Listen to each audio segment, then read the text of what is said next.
Gratitude and abundance, infinite vibes here to help raise your awareness. Today, I'm going to be talking about how you are able to telepathically communicate. And I'm going to break this down to you utilizing the mechanics of human design.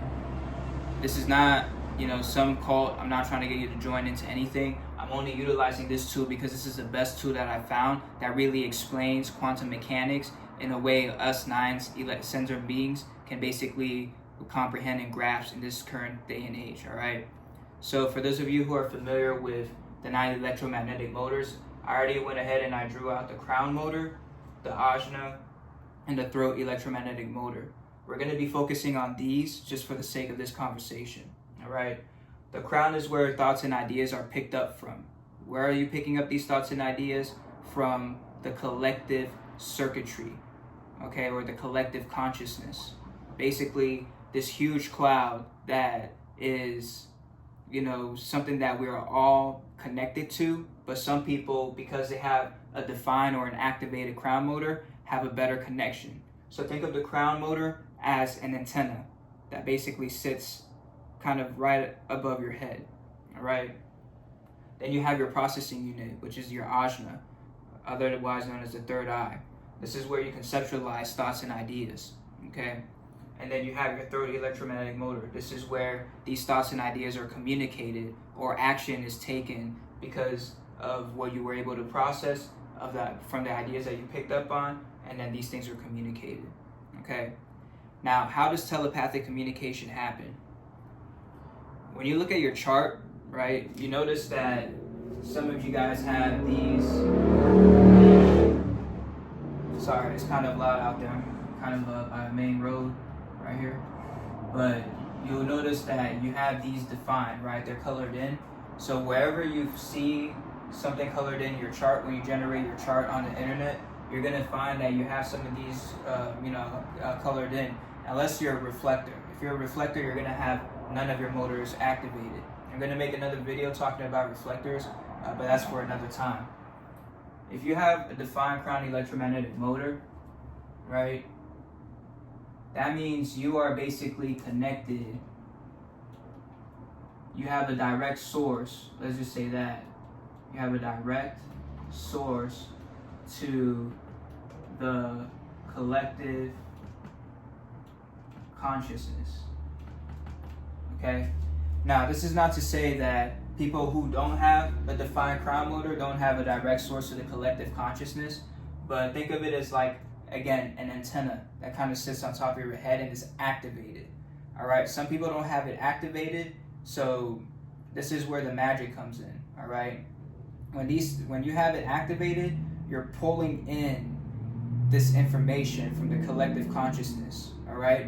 These are not your thoughts and ideas. So a lot of times you might, pick up on something and be like, okay, I want to do that, right? But maybe you're not meant to do that. Maybe you were just meant to have the thought.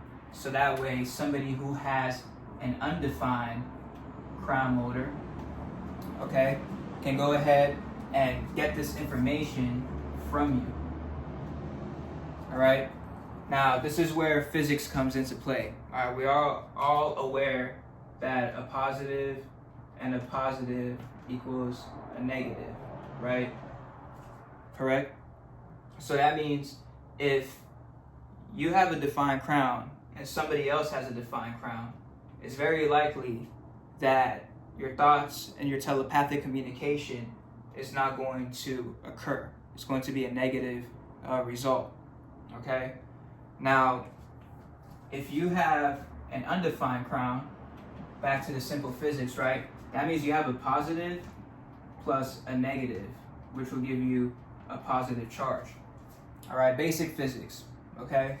So that means somebody who has an undefined crown is able to telepathically communicate with somebody who has a defined crown electromagnetic motor, okay?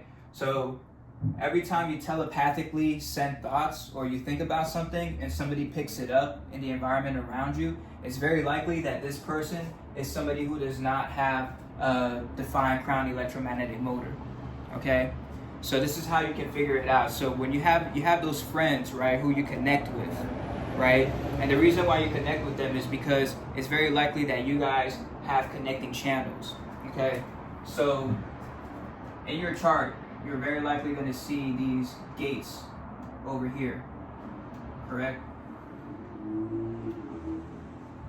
So you see these gates within your chart, all right? And these gates, all right, by themselves, let's say you have maybe, let's just say you have one gate activated up here, right? But you don't have this gate activated. This will not create an activated channel because this is not activated. This is not charged, right? But if you have one gate activated over here and another gate activated over here, then there will be a positive charge. This will create a channel. So you'll pick up the thoughts and ideas, and depending on the channel, depending on the gates that connect, right, you're going to be able to process or conceptualize the information in a certain type of way. It's either going to be logical, it's going to be abstract, or it's going to be extremely right brain and creative. Okay, so depending on where you have these defined in your chart, you're going to have a channel that will allow you to conceptualize the thoughts and ideas. Okay, now let's say you have, let's just say you have a channel over here, right? Let's say you, person one, person A, has a channel right here, right? This crown is defined, but this is undefined, okay? And then person B, let's say, has this defined, or it doesn't even have to be defined, really. Let's just make this person B have undefined top motors. Let's just leave them undefined completely, okay? Let's just say person A has 2 of these motors activated, and person B has none of these motors activated. But over here, they have a gate activated in here. So let's say this gate over here is activated, but up here it's not activated, right? So this does not negate the ability for them to pick up the thought and idea, remember the negative charge, from this person, all right? But because this person has this gate activated and this person has this gate activated, remember, when two gates are activated, it creates a channel, okay? So when 2 gates are activated, it creates a channel. So let's say person B, all right, has this motor over here, this gate right here activated, and person A has this gate activated. Person A and person B, when they're within the same perimeter, all right, as long as you're in a perimeter of at least 6 feet to the 10 feet radius, you're going to be able to be affected by each other's electromagnetic motors, okay? So if person B is in close proximity to person A, even though they don't have a defined crown electromagnetic motor, but they might have a gate activated in their conceptualization point, because they're next to person A, they're going to have a channel that is created, okay? I'm going to run that back one more time. Person A has a defined crown. It's activated. Person B has an undefined crown. It's not activated. Person A has a gate activated within their defined crown. Person B does not have a gate activated in their defined crown, but they have a gate activated in their conceptualization motor. Because person B is in close proximity to person A, the crown electromagnetic motor will become activated because they have channels that complement each other. Okay, so they create a channel. Person A's channel over here will connect with person B's channel over here. So what will happen is, back to the physics, right? The positive charge plus the negative charge will equal a positive. So what's going to happen is, person B will be able to pick up the thoughts and ideas, pull the energy down here, and conceptualize it. okay? So then what will happen is person B, depending on the rest of the motors, right? And I'm just going to use the throat electromagnetic motor because I don't really feel like drawing the entire graph over here, right? Let's say person B has another channel activated in their throat motor, and they have a few other channels activated in their conceptualization motor. It would be able to connect to the throat electromagnetic motor where it would then be communicated, okay? So person B picked up a thought and idea, right? Person A was just minding their own business, thinking about something. It could be anything, okay? And I'll use an example because I've done this before. I remember when I was back in Hawaii, and there was this place called, and I forgot what it was. There's this restaurant that we're sitting at, okay? And slipped my mind. When it comes back to me, I'll tell you guys. So I was just sitting there, I was, eating my food, and then, I finished my meal, and I was just sitting there. I really didn't feel like picking up the plate. It was one of those places where you had to pick up your plate and then go put it at the, at the cleaning station where you kind of like go dump your trays and you put your food in there. So I was over there and I was like, man, I really don't feel like picking up my dishes. I really don't feel like moving, okay? This is just me having a lazy moment. And so a friend of mine came and approached, right? And then we just started chopping it up. We were talking, we were having a conversation. In my mind, I was just like, I don't want to move, and pick up this plate and go dump it over there. What ended up happening is my friend picked up on this because we had some sort of connection through our crown electromagnetic motors. So their crown was very likely undefined. They picked up my thought and idea, and then they ended up picking up the plate.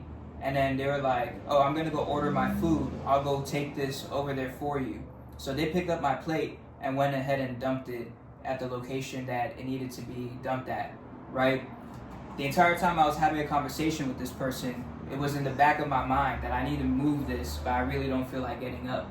And so they were able to pick up on that and then take action. All right, remember the throat electromagnetic motor is action-based, okay? And remember, they communicate. So they communicated, hey, I'm gonna pick this up. I gotta go over there anyway. I'm gonna go dump this off for you. I can't tell you how many times this has happened. I could give you countless of examples of when I've thought of something and somebody ended up doing it. Not just that, but for example, maybe a while back, I was sitting down, with a group of friends. We were all communicating, and I had one friend in particular, right? I was just kind of like thinking to myself, I told everybody that I was gonna go to the beach, all right? And we were all just kind of vibing, and I was getting ready to leave, but I wanted, to bring one of my friends with me. And so I just kept thinking about it in my head. I was like, maybe I should bring him with me, I was just thinking about it. And, right at the last second, he turned and he looked at me and he was like, hey, can I come to the beach with you? And I was like, yeah, let's go. Immediately. All right, that was my sacred response, right? And so that was another example. And with him, I knew he had an undefined crown because I had done his human design. We knew each other's design. So this was something that we did consistently, even on the way there when we were riding our bikes, because we didn't live too far at the time. We're riding our bikes to the beach. He was just like, you put that thought in my head, didn't you? And I was like, yep. And then I was like, we're both gonna have a good time with it. And you wouldn't have asked me that, and you wouldn't have responded the way you responded if your sacred wasn't up to it, okay? So this goes deeper, but this is a quick example of how telepathic communication occurs, all right? Everybody has the ability to do this in more than one way, okay? This can happen with your emotions. This can happen with gut feelings. This can happen with your root evolutionary processes, okay? There's so many different ways that these things can occur. Remember, the crown electromagnetic motor, all right, is connected to the collective consciousness. The collective consciousness. Okay, so again, and this was something that I had to deal with for a while, was reminding myself, these thoughts are not mine. I just pulled it from the collective consciousness. Because sometimes I would have some cool thoughts and ideas, and it would have taken me a while to act on it, but somebody else would pick up on these thoughts and ideas, and then they would run with it. And so I had to learn that even though you have a defined crown, you are just a conduit for the collective circuitry, okay? Perhaps consciousness needs something to be done, Okay, and so it will put that idea within somebody with a crown electromagnetic motor. And so even though you're thinking about it, it does not necessarily mean that you are the one who is meant to implement on that action. Okay, so I think I'm gonna go ahead and end this video there. All right, go ahead and like, subscribe, share this video, leave a comment. I want to know what you guys' thoughts are. And also check out the link in my description. I have a ton of services. Go ahead and download the new Human Design ebook, Basics Beginner. I went ahead and I put that together for you guys. You can also check out the new crypto book that I put together on how to get started with cryptocurrency. And also I put together a cool little cookbook and ebook for you guys. So if you guys want to come up with some good, delicious recipes, it's all down there in my description. And also, if you want to book me for a one-on-one session for the month, the link is also in the description below. But check out some other stuff. I have a store available. There's a bunch of stuff in that description, so go check it out. But I hope you guys found this informative. Leave me a like, comment, subscribe, share with a friend, and I look forward to connecting with you guys soon.